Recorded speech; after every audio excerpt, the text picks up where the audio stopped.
Ito guys, pangalawang gawa ko to ng pizza. Ito naman guys, nabili ko pala to sa, tawag yan, sa Robinson Supermarket. Anong tawag dito guys? Pepperoni. O diba? Tad-tad siya sa pepperoni mga guys. Oh. Tapos ngayon, lagyan natin ng hotdog. Itong hotdog na to guys, tender, juicy. Alright. Parang konti yung hotdog. Ayan. Tapos guys, maglalagay tayo ng yan, lagay tayo guys ng keso.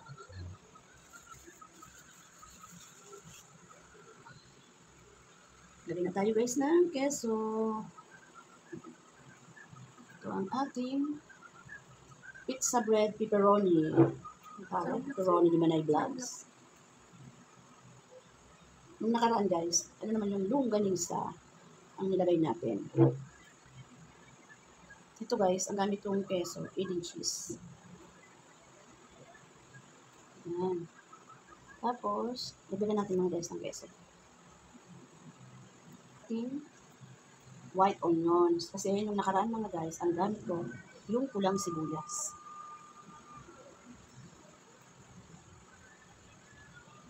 Ayan, sarap po guys sa mga kapi-kapi dyan. Magkakapi-kapi tayo mga guys. Baon namin ito guys papunta sa cemetery.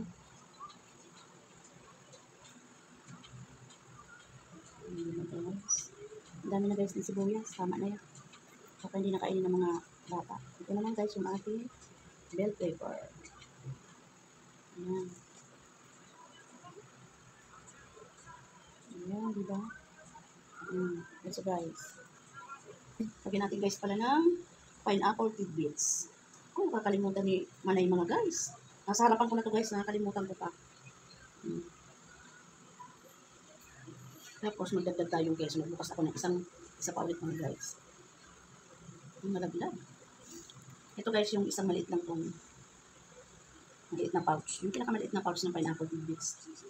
Okay. Ano sabi natin mo? Yan, nilagyan pa natin guys ng keso sa ibabaw. Inagdagan lang natin. Gusto ko nung apo kong pangalawa. Dahil nung linggo, pinagpunta ko doon. Mama, sarap ng pizza mo. O, di ba? Okay na to guys, tama na.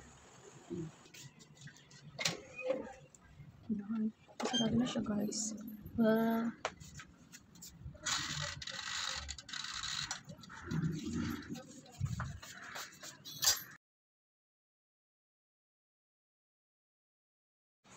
Hi guys, thank you. God bless po.